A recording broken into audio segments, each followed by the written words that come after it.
สบายดีท่านผู้ฟังที่เคารพทุกท่านพบกับรายการวิทยุภาคภาษาลาวสถานีวิทยุ FEBC รายการ30นาทีต่อไปนี้หวังว่าจะเป็นประโยชน์ต่อท่านผู้ฟังในการดำเนินชีวิตเมื่อท่านผู้ฟังได้ติดตามรายการนี้ท่านก็จะมีความหวังมีความสุขในการดำเนินชีวิตเชิญท่านผู้ฟังติดตามได้ดังต่อไปนี้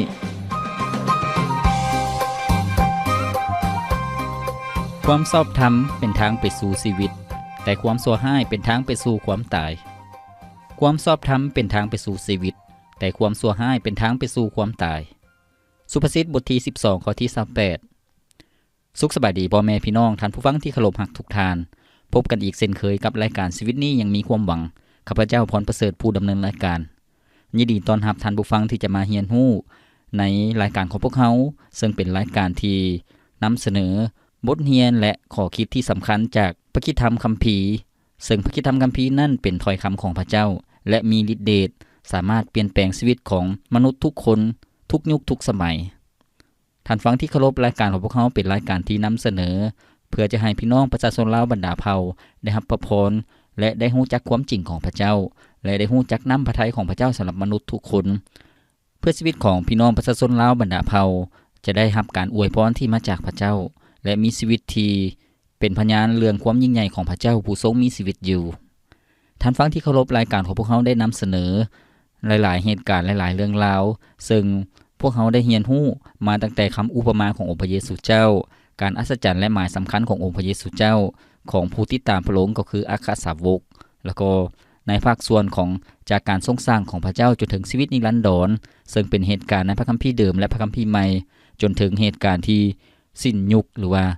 จุดอวสานของโลกนี้ว่าจะเกิดอย่างขึ้นซึ่งพวกเราได้เรียนรู้นำกันมาแล้วเชื่อว่าจะเป็นพระพรให้กับท่านผู้ฟังและอีกภาคส่วนหนึ่งที่พวกเราหาก็ได้เรียนรู้จบไปก็คือ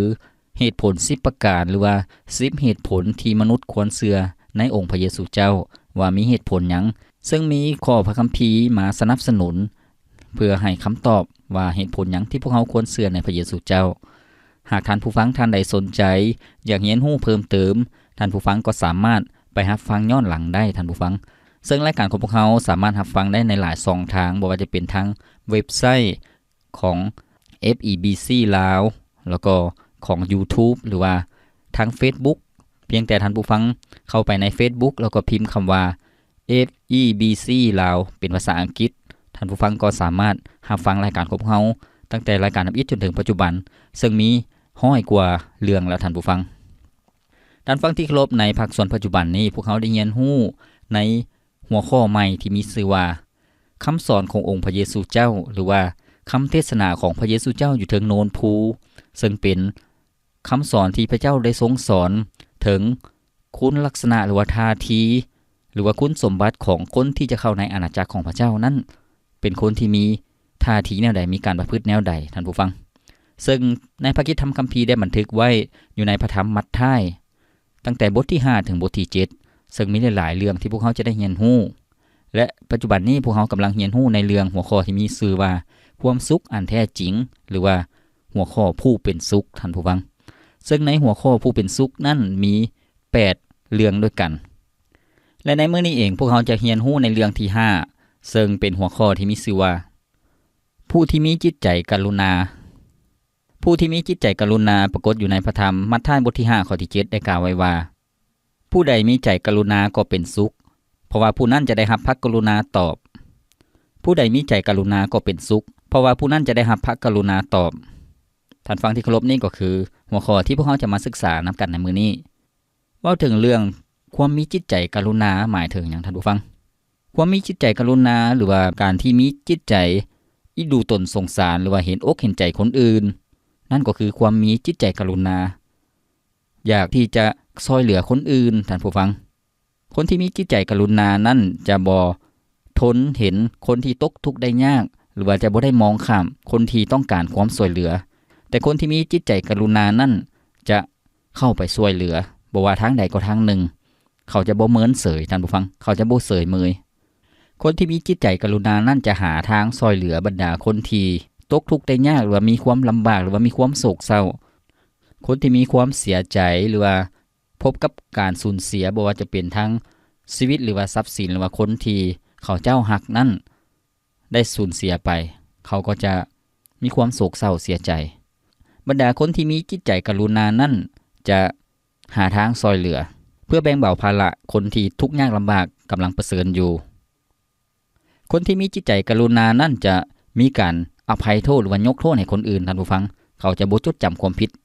ของคนอื่นคนที่ทำให้เขาเจ้าพวกเขาก็ยังมีการอภัยหรือว่ายกโทษให้กับคนเหล่านั้นคนที่มีจิตใจกรุณานั้นจะซอยเหลือคนอื่นโดยบ่หวังผลตอบแทนอย่างท่านผู้ฟังนี่ก็คือท่าทีหรือว่าคุณสมบัติของคนที่มีจิตใจกรุณา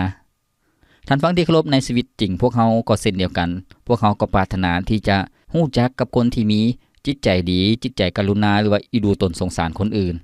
ถ้าพวกเขาได้เป็นหมู่เพื่อนกับเขาเจ้าถ้าพวกเขาได้มีสายสัมพันธ์ที่ดีกับคนเหล่านั้นพวกเขาก็จะได้รับการซอยเหลือและจะบ่ถูกเอารัดเอาเปรียบจากคนผู้ที่มีจิตใจกรุณา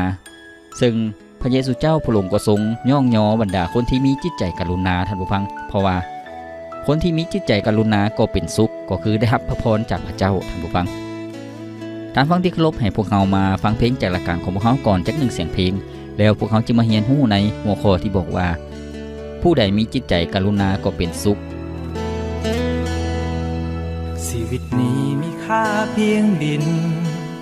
จะจบสิ้นในวันสุดท้ายโลกเฮาจะต้องสลายไปตามเวลาพระองค์สร้างเฮามีวิญญาณต้องกลับบ้านเหมือนดังเป็นมาอย่าเลื่อนลอยปล่อยเวลาให้มันเสียไปพระเจ้าหักเขานั้นบ่มีเหตุผลทั้งจากเป็นคนในฐานะใดจงหูเอาไว้มีพระองค์ที่ยังคงหักเขาถึงแม้นชีวิตเอาให้เป็นจังใดผิดพลั้งพลาดไปบ่ได้หัวซาขอเพียงกลับมาพระองค์ก็พร้อมอภัยบ่มีสิ่งใดจะมากันกลางความหาของพระองค์จึงได้เสด็จลงมา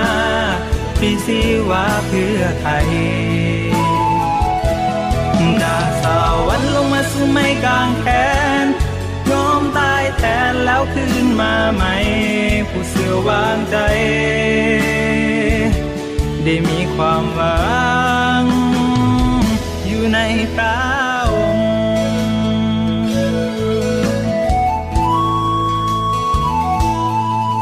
ในวันนี้ได้ยินข่าวแล้วอย่าเป็นแนวเสินทานอย่าสาพระองค์ยังคงหาพร้อมให้อภัยพระเจ้าหักเฮายิ่งกว่าภัยอยากให้เฮาได้ชีวิตใหม่เพียงเฮาเปิดใจให้พระองค์ครองพระเจ้าหักเฮานั้นบ่มีเหตุผลทั้งจากเป็นคนในฐานะใดจงหูเอาไว้มีพระองค์ที่ยังคงหาเขาถึงแม้ชีวิตโลกให้เป็นจังใดผิดพลั้งพลาดไปบ่ได้หัวซาขอเพียงกลับมาพระองค์ก็พร้อมอภัยบ่มีสิ่งใดจะมากันกลางความหาของพระองค์จึงได้เสด็จลงมาพรีชีวาเพื่อไทยจากสวรรค์ลงมาสู่ไม้กางแขนยอมตายแทนแล้วคืนมาใหม่ผู้เสื่อวางใจได้มีความหวังอยู่ในพระองค์ พ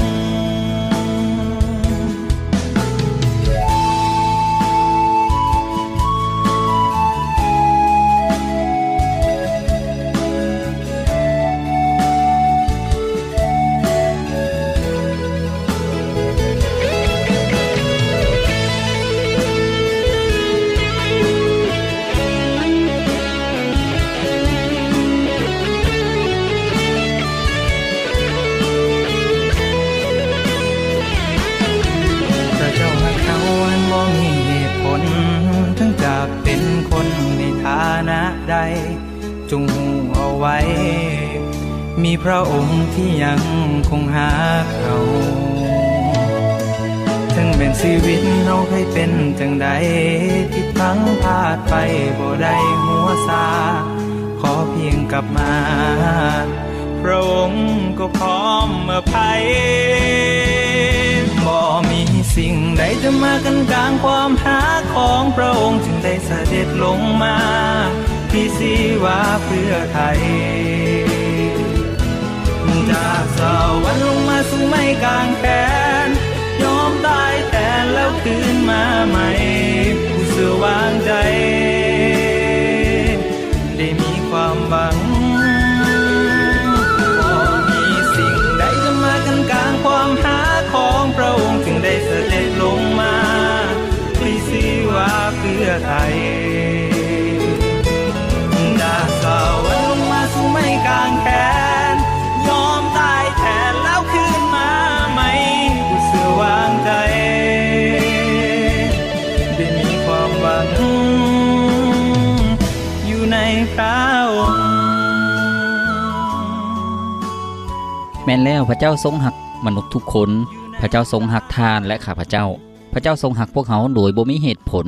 บ่ว่าพวกเขาจะเป็นคนในฐานะใดเป็นคนที่ซัวซ่าเป็นคนที่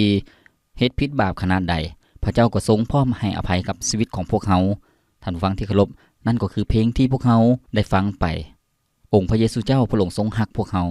ขอให้พวกเขาเชื่อวางใจในพระองค์ความหักของพระเจ้านั้นมั่นคงเสมอไปบ่เคยเปลี่ยนแปลงท่านผู้ฟังที่เคารพมื้อนี้พวกเขาได้เรียนรู้ในหัวข้อที่มีชื่อว่าผู้ใดมีใจกรุณาก็เป็นสุขเพราะว่าผู้นั้นจะได้รับพระกรุณาตอบท่านฟังที่เคารพคนที่มีจิตใจกรุณาก็คือว่ามีจิตใจที่อีดูตนสงสารคนอื่นเห็นอกเห็นใจคนอื่นพร้อมที่จะช่วยเหลือคนอื่นๆที่ตกทุกข์ได้ยากพร้อมที่จะให้อภัยคนอื่นๆนั่นก็คือคนที่มีจิตใจกรุณาซึ่งท่านผู้ฟังหากพวกเขาเบิ่งในเรื่องราวในพระคิดธรรมคัมภีร์ในสมัยของพระเยซูเจ้าและสมัยของบรรดาผู้เชื่อหรือว่าคริสตจักรยุคทำอิฐท่านผู้ฟังพระเยซูเจ้าพระองค์ทรงสอนให้บรรดาผู้ติดตามพระองค์หรือว่าผู้เชื่อในพระองค์นั้นให้มีจิตใจที่สุภาพอ่อนโยนมีจิตใจที่เมตตากรุณาคนอื่นท่านผู้ฟังเพราะว่าหยังเพราะว่าคนที่เชื่อวางใจในพระเยซูเจ้าหากมีจิตใจที่อ่อนสุภาพหรือมีจิตใจที่อ่อนหวานมีจิตใจที่กรุณาคนอื่นก็เป็นการสำแดงถึงพระลักษณะของพระเยซูเจ้านั่นเองก็คือว่าเป็นการสำแดงชีวิตแห่งความเชื่อออกมาคนที่เป็นคริสเตียนหรือว่าคนที่เชื่อวางใจในพระเยซูเจ้าก็ดำเนินชีวิตตามแบบอย่างของพระเยซูเจ้าเมื่อคนที่มีจิตใจกรุณาก็จะสำแดงชีวิตที่จะถวายเกียรติแด่พระเจ้าคนอื่นๆหรือว่าในสังคมก็จะเห็นว่าบรรดาผู้ที่เชื่อวางใจในพระเยซูเจ้านั้นบ่ได้เห็นแก่ตัวบ่ได้เห็นแก่ประโยชน์ส่วนตัวเองบ่ได้เป็นคนที่โหดร้ายบ่ได้เป็นคนที่โลภของคนอื่นบ่ได้เป็นคนที่เฮ็ดความผิดบาป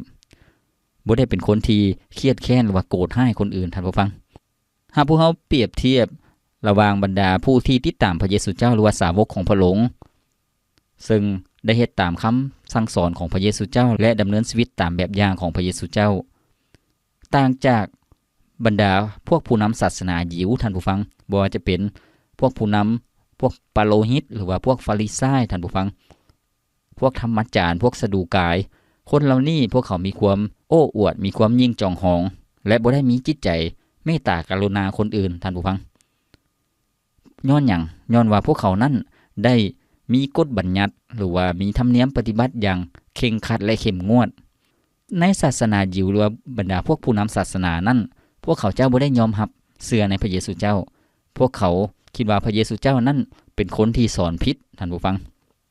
อันที่จริงแล้วพระเยซูเจ้าพระองค์ทรงมาเพื่อจะเฮ็ดให้พระบัญญัติของพระเจ้านั้นสำเร็จสมบูรณ์ในพระองค์บรรดาพวกผู้นำศาสนาเขาเชื่อว่าการที่จะเฮ็ดให้พระเจ้าพอใจให้พระเจ้ายอมรับหรือว่าการที่จะเป็นคนชอบธรรมนั้นต้องโดยการประพฤติตามธรรมเนียมปฏิบัติหรือว่ากฎบัญญัติเท่านั้นท่านผู้ฟังซึ่งเป็นสิ่งที่บ่ถูกต้องบรรดาพวกผู้นำศาสนาอยู่ในเวลานั้นพวกเขาเจ้ามีความภาคภูมิใจในตนเองว่าตนเองนั้นเป็นคนที่บริสุทธิ์กว่าคนอื่นๆเป็นคนที่บริสุทธิ์ชอบธรรมก่อนคนธรรมดาหรือว่าเป็นชนชาติที่พิเศษ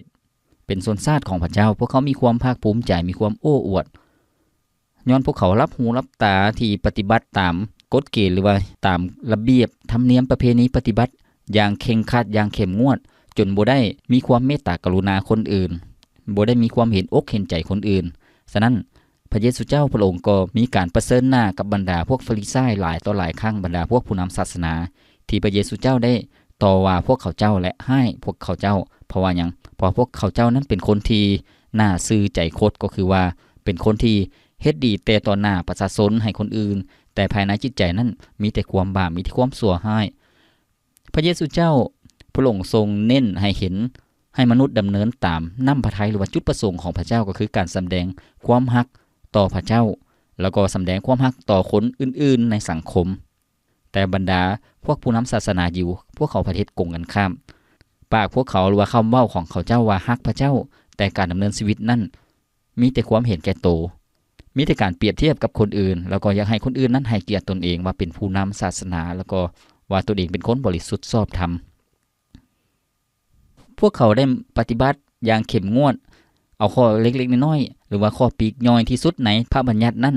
มาปฏิบัติแต่พวกเขาพากันลืมข้อที่สำคัญซึ่งพระเยซูเจ้าก็ได้กล่าวต่อว่าเขาเจ้าก็คือว่าความรักความเมตตากรุณาพวกเขาพัดมองข้ามพวกเขาบ่ได้ให้อภัยคนอื่นความหมายก็คือว่าบรรดาคนบาปที่เฮ็ดผิดพวกเขากลับใจพวกเขาสำนึกผิดบาป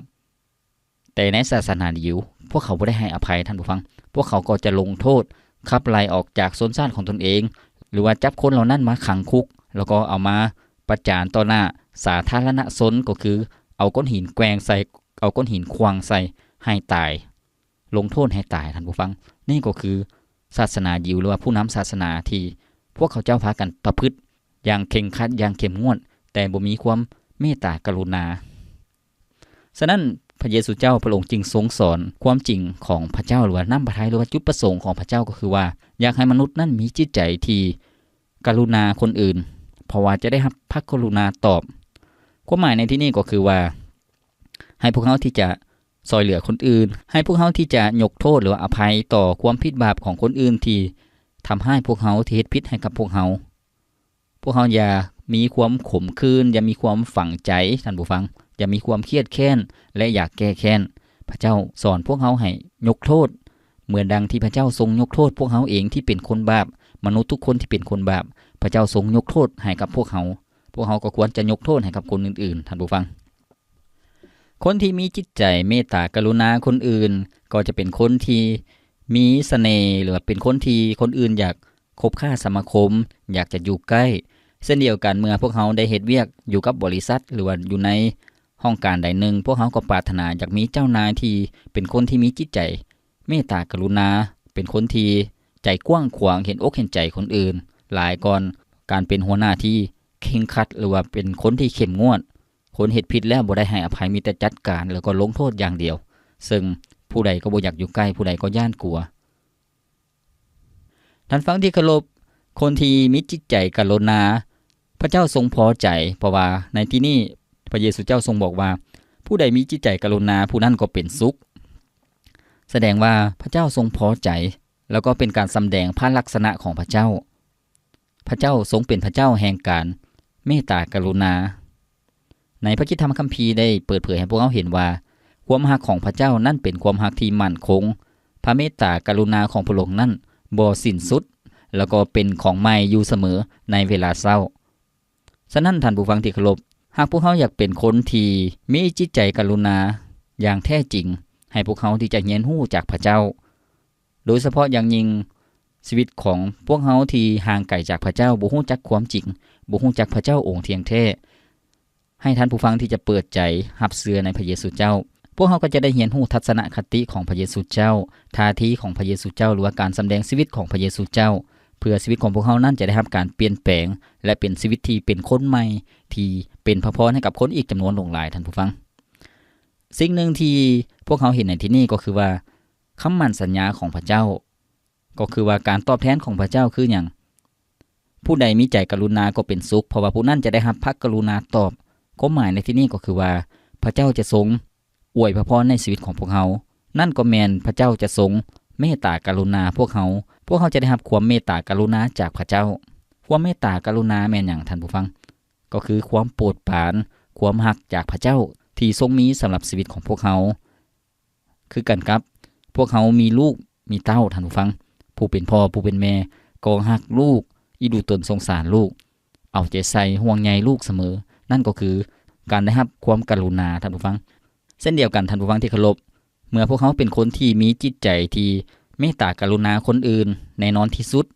พระเจ้าก็จะทรงเมตตากรุณาต่อชีวิตของพวกเขาพระองค์จะทรงเบิ่งแยงชีวิตของพวกเขาพระองค์จะทรงปกป้องรักษาชีวิตของพวกเขาจากเหตุการณ์ชั่วร้ายต่างๆพระเจ้าจะทรงอวยพระพรหรือว่ารับรองหรือว่าสนับสนุนทุกๆอย่างที่พวกเขาเฮ็ดลงไปบ่ว่าจะเป็นเรื่องพวกเขาค้าขายหรือว่าเฮ็ดธุรกิจพระเจ้าก็จะทรงอวยพระพรพวกเขาเฮ็ดเวียกเฮ็ดงานพระเจ้าก็จะทรงอวยพรในชีวิตของพวกเขาเป็นที่นิยมสมชอบหรือว่าเป็นที่ถูกอกถูกใจของเจ้านายของหัวหน้าหรือว่าขององค์กรท่านผู้ฟังหรือว่าพวกเขาเป็นหมู่เพื่อนมีสายสัมพันธ์ของพี่น้องญาติพี่น้องคนเหล่านั้นก็จะมีความรักพวกเขาคนเหล่านั้นก็จะให้เกียรติพวกเขาเพราะว่าพวกเขาเป็นคนที่บ่ได้เอารัดเอาเปรียบคนอื่นบ่ได้โลภของคนอื่นแต่พวกเขาได้สุขยู่ช่วยเหลือคนอื่นๆนั่นก็คือพระเจ้าจะทรงอวยพรในชีวิตของพวกเขาท่านผู้ฟังคนที่ได้รับความเมตตากรุณาจากพระเจ้านั้นชีวิตก็จะประสบผลสำเร็จชีวิตก็จะมีความเจริญก้าวหน้าท่านผู้ฟังเพราะว่าชีวิตของพวกเขาที่เห็นอกเห็นใจคนอื่นพระเจ้าก็จะทรงอวยพรหรือว่ามอบบำเหน็จรางวัลให้กับชีวิตของพวกเขาท่านผู้ฟังประโยคทั่วไปที่พวกเขาคุ้นเคยกันก็คือว่าคนดีตกน้ำบ่ไหลตกไฟบ่ไหม้หรือว่าเฮ็ดดีได้ดีนั่นก็คือสิ่งที่ปู่ย่าตายายสอนพวกเขาเส้นเดียวกันในองค์พระเยซูเจ้าเมื่อพวกเขาเชื่อวางใจในพระเยซูเจ้าการแสดงชีวิตออกมาเป็นชีวิตที่เป็นพระพรเป็นชีวิตที่อยู่ในศีลธรรมเป็นชีวิตที่เห็นแก่ผลประโยชน์ของคนอื่นเห็นอกเห็นใจคนอื่นนั่นก็คือการมีจิตใจกรุณาพระเจ้าก็จะทรงอวยพรชีวิตของพวกเราท่านผู้ฟังในพระคิดธรรมคัมภีร์ในพระคัมภีร์เดิมอยู่ในพระธรรมเพลงสรรเสริญบทที่41ข้อที่1ก็ได้กล่าวไว้ว่าความสุขเป็นของผู้ที่ห่วงใยนำคนจนพวกเขาจะได้รับความสวยสูเมื่อเดือดร้อนอันนี้ก็เป็นความจริงท่านผู้ฟังคำว่าความสุขเป็นของผู้ที่ห่วงใยนำคนจนนั่นก็หมายถึงพระพรท่านผู้ฟังความสุขก็คือพระพรนั่นเองในพระคัมภีร์ถ้าพวกเขาเว้าอีกอย่างหนึ่งก็คือว่าพระพรเป็นของผู้ที่ห่วงใยนำคนจนก็คือว่าพระเจ้าจะทรงอวยพระพรและพระเจ้าจะทรงตอบแทนสิ่งที่ดีที่เขาเจ้าได้เฮ็ดลงไปในวรรคที่2บอกว่าพวกเขาจะได้รับความสวยสูเมื่อเดือดร้อนเมื่อพวกเขายืนมือไปซอยเหลือคนที่ตกทุกข์ได้ยากคนที่มีความต้องการคนที่มีความจำเป็นคนที่เดือดร้อนหรือว่ามีความโศกเศร้าเสียใจพวกเขาก็มีความเห็นอกเห็นใจยืนมือไปซอยเหลือตามกำลังตามความสามารถของพวกเขาสิ่งนี้จะบ่เสียเปล่าท่านผู้ฟังสิ่งนี้จะบ่เสียละล่าพระเจ้าพระองค์จะทรงอวยพรชีวิตของพวกเขาก็คือว่าในภายลุ้นมาเมื่อพวกเขามีความเดือดร้อนหรือว่ามีการประเสริญกับอุปสรรคปัญหาเกิดขึ้นในชีวิตพระเจ้าก็จะมีช่องทางพระองค์ก็จะให้ช่องทางหรือว่าให้มีคนมาซอยเหลือพวกเขาในเวลาที่จำเป็นข้าพเจ้าเองขอเป็นพยานในชีวิตครอบครัวที่เชื่อวางใจในพระเยซูเจ้าเมื่อตอนที่ข้าพเจ้าได้แต่งงานใหม่ๆกับเมียแล้วก็ได้อยู่ที่บ้านเซาท่านผู้ฟังแล้วก็ข้าพเจ้ากับเมียก็ได้ซอยเหลือคนหนึ่งที่เป็นหญิงใหม่ท่านผู้ฟังผัวของเรานั้นไปลินสู้แล้วก็เราต้องเลี้ยงลูก2คน5ปีแล้วก็คนหนึ่งก็8ปีท่านผู้ฟังข้าพเจ้ากับเมียก็ได้เลี้ยงแม่หญิงคนนั้นที่ถูกผัวทิ่มแล้วก็ใช้เวลา3เดือนในการเบิ่งแยงเราหลังจากนั้นเราก็มีเวียกเฮ็ดงานทำแล้วก็กลับไปอยู่บ้านท่านฟังภายรุ่นมาท่านผู้ฟังอีก1ปีต่อมาเมียของข้าพเจ้าก็มีลูกพระเจ้าก็จะได้จัดเตรียมให้มีคนถวายหรือว่ามีคนช่วยเหลือเรื่องการใช้จ่ายในการเสียค่ายาหรือว่าค่าเกิดลูกอยู่ที่ห้องหมอท่านผู้ฟังพระเจ้าก็ได้ให้มีงบประมาณในการจ่ายค่าเกิดลูกท่านผู้ฟังบ่เพียงแต่เท่านั้นเมื่อลูกเกิดออกมาพระเจ้าก็ได้จัดเตรียมให้มีคนถวายหรือว่ามีส่วนสนับสนุนให้ลูกนั้นมีผ้าอ้อมมีค่าใช้จ่ายหรือว่ามีอาหารการกินท่านผู้ฟังพระเจ้าได้จัดเตรียมอย่างอัศจรรย์พระเจ้าบ่เคยติดหนี้ไผนี่ก็คือคำมั่นสัญญาของพระเจ้าเมื่อพวกเขาได้สำแดงชีวิตที่มีจิตใจกรุณาต่อคนอื่นช่วยเหลือคนอื่นพระเจ้าก็จะช่วยเหลือพวกเขาพระเจ้าก็จะทรงอวยพรชีวิตของพวกเขาชีวิตของพวกเขาก็จะได้รับการเติมเต็มชีวิตของพวกเขาก็จะได้รับความช่วยเหลือเมื่อพวกเขาเดือดร้อนท่านผู้ฟังข้าพเจ้ายอมรับว่า ในเวลาที่มีลูกคนทำอิฐการใช้จ่ายหรือว่างบประมาณในครอบครัวก็ขาดเขินย้อนว่าหยังย้อนว่าข้าพเจ้ายังเรียนพระคิดธรรมคัมภีร์อยู่ยังเป็นนักเรียนอยู่ส่วนเมียก็ก็เกิดลูกใหม่บ่มีเงินในการใช้จ่ายในชีวิตประจำวันหรือว่าค่านมลูกค่าผ้าอ้อมลูกหรือว่าพาลูกไปห้องหมอเมื่อเจ็บไข้ได้ป่วยแต่ว่าพระเจ้าก็ได้ทรงจัดเตรียมท่านผู้ฟังปัจจุบันนี้ก็มีลูก2คนแล้วสุขภาพก็แข็งแรงข้าพเจ้าได้ขอบคุณพระเจ้าอยู่เสมอถึงการจัดเตรียมของพระเจ้าการเลี้ยงดูที่มาจากพระองค์นี่ก็คือคำพยานจากชีวิตของข้าพเจ้าท่านผู้ฟังท่านฟังที่เคารพพระเจ้าทรงปรารถนาให้พวกเขามีชีวิตที่สำแดงความเมตตากรุณาให้กับคนอื่นๆท่านผู้ฟังในสังคมในยุคสมัยปัจจุบันนี้แบบแผนหรือว่าวิธีการของโลกนั้นแตกต่างออกไปย้อนว่าหยังย้อนว่าสถานการณ์จากเศรษฐกิจตกต่ำค่าใช้จ่ายแพงหรือว่าอาหารการกินแพงค้นหาเฮ็ดเวียกเฮ็ดงานทำก็ลำบากหลายคนก็บ่มีเวียกเฮ็ดท่านผู้ฟังหลายคนก็มีความอุกอ่างใจมีความกระวนกระวายใจในสังคมในบ้านเฮาปัจจุบันเนื่องจากโรคระบาดหรือว่าโรคโควิด -19 โรคไวรัสปอดอักเสบก็ได้สร้างผลกระทบให้กับทุกคนโดยเฉพาะคนที่ฐานะปานกลางหรือว่าฐานะที่ยากจนท่านผู้ฟังก็ได้รับผลกระทบอย่างหลวงหลายคนในยุคสมัยนี้ต้องพึ่งพาตัวเองเอาตัวรอดตัวภัยตัวมันแต่ว่าพระเจ้าทรงปรารถนาให้บรรดาผู้ที่เชื่อวางใจในพระองค์ผู้ติดตามพระองค์แสดงชีวิตในการซุกยู่ซอยเหลือคนอื่นๆตามกำลังตามความสามารถของพวกเขาบ่ได้เห็นแก่โตพระเจ้าบ่ได้ปรารถนาให้พวกเขาเอาตัวรอดแต่คนเดียวแต่พระเจ้าปรารถนาให้พวกเขาดำเนินชีวิตที่เป็นแบบอย่างเพื่อแสดงความรักของพระเยซูเจ้าที่พวกเขาได้รับความรักได้รับพระพรจากพระเยซูเจ้าพวกเขาก็ควรจะแบ่งปันความรักและพระพรของพระเจ้าที่ประทานให้กับชีวิตของพวกเขานั้นให้กับคนอื่นๆท่านผู้ฟังท่านฟังที่เคารพในพระกิตติธรรมคัมภีร์ก็ได้ชี้ให้พวกเขาเห็นเพื่อพวกเขาจะมีท่าทีที่ถูกต้องในชีวิตใหม่ในพระเยซูเจ้าก็คือว่าชีวิตที่เป็นแบบอย่างนั่นเองพวกเขาจะเห็นอยู่ในพระธรรมเอเฟโซบทที่5ข้อที่1ที่2ซึ่งเป็นแบบแผนที่พวกเขาจะดำเนินชีวิตในชีวิตใหม่ท่านผู้ฟังพระธรรมเอเฟโซบทที่5ข้อที่1ที่2ได้กล่าวไว้ว่าเพราะฉะนั้นเจ้าทั้งหลายจงเป็นผู้ดำเนินชีวิตตามแบบอย่างพระเจ้าเหมือนเป็นบุตรที่ทรงหักและจงดำเนินชีวิตในความหักเหมือนดังพระคริสต์ได้ทรงหักเจ้าทั้งหลายและสละพระองค์เองเพื่อพวกเขาให้เป็นเครื่องบูชาและเครื่องถวายที่มีกลิ่นหอมหวานแก่พระเจ้าท่านฟังที่เคารพนี่ก็คือพระคิดธรรมคัมภีร์ได้ชี้ให้พวกเขาเห็นถึงความสำคัญในการดำเนินชีวิตใหม่ที่พวกเขาได้เชื่อวางใจในพระเยซูเจ้าพวกเขาก็ควรมีการดำเนินชีวิตเรียนรู้ตามแบบอย่างของพระเจ้าให้สมกับการเป็นลูกที่หักของพระเจ้าเมื่อพวกเขาเชื่อในพระเยซูเจ้าพวกเขาก็เป็นลูกของพระเจ้าและก็ให้พวกเขาดำเนินชีวิตในความหักเหมือนดังพระเยซูเจ้าทรงหักพวกเขาก็ต้องหักคนอื่นๆเช่นเดียวกันท่านผู้ฟังพระเยซูเจ้าทรงหักพวกเขาหลายหักมนุษย์ทุกคนจนได้ยอมตายอยู่ถึงไม้กางเขนแทนพวกเขาท่านผู้ฟังเหตุฉะนั้นพวกเขาควรจะดำเนินชีวิตให้สอดคล้องกับพระเจ้าที่พวกเขาเชื่อวางใจดังที่คำเว้าที่พวกเขาเคยได้ยินอย่างสม่ำเสมอที่พวกเขาคุ้นเคยกันก็คือว่าหมากไม้หล่นบ่ไก่ต้นเมื่อพวกเขาเชื่อในพระเจ้าพวกเขาเป็นผลแห่งความเชื่อก็คือว่าเป็นลูกของพระเจ้าพวกเขาก็จะแสดงชีวิตในการเป็นลูกของพระเจ้าที่เป็นพระเจ้าที่มีความเมตตากรุณาเป็นพระเจ้าแห่งความรักพวกเขาก็ควรจะรักคนอื่นๆเช่นเดียวกันท่านผู้ฟังที่เคารพมื้อนี้พวกเขาได้เรียนรู้เรื่องผู้ใดมีใจกรุณาก็เป็นสุขเพราะว่าผู้นั้นจะได้รับพระกรุณาตอบเชื่อว่าจะเป็นพระพรให้กับชีวิตของท่านผู้ฟังนี่ก็คือในหัวข้อใหญ่ที่บอกว่าความสุขอันแท้จริงหรือว่าผู้เป็นสุขท่านผู้ฟังหากพวกเขาปรารถนาอยากเป็นผู้ที่มีความสุขอันแท้จริงพวกเขาก็ควรจะเรียนรู้ท่าทีที่พระเจ้าทรงแนะนำให้กับพวกเขาซึ่งพวกเขาได้เรียนรู้ตั้งแต่หัวข้อทำอิฐบอกว่าจะเป็นผู้ใดที่มีความยากจนฝ่ายจิตวิญญาณก็เป็นสุขผู้ใดที่มีความโศกเศร้าฝ่ายจิตวิญญาณก็เป็นสุขผู้ใดที่มีใจอ่อนหวานก็เป็นสุขผู้ใดอึดหิวความชอบธรรมก็เป็นสุขและมื้อนี้เองพวกเขาก็ได้เรียนรู้ผู้ใดมีจิตใจกรุณาก็เป็นสุขเชื่อว่าจะเป็นพระพรให้กับท่านผู้ฟังที่จะมีท่าทีในการดำเนินชีวิตที่ได้รับการเปลี่ยนแปลงใหม่มีท่าทีใหม่ๆมีมุมมองใหม่ๆท่านผู้ฟังที่เคารพรายการของพวกเขาดำเนินมาฮอดนี้ก็สิ้นสุดเพียงเท่านี้ข้าพเจ้าพรประเสริฐผู้ดำเนินรายการขอกล่าวคำว่าสบายดีขอพระเจ้าอวยพรท่านผู้ฟังทุกท่านพบกันใหม่ในโอกาสหน้าสบายดี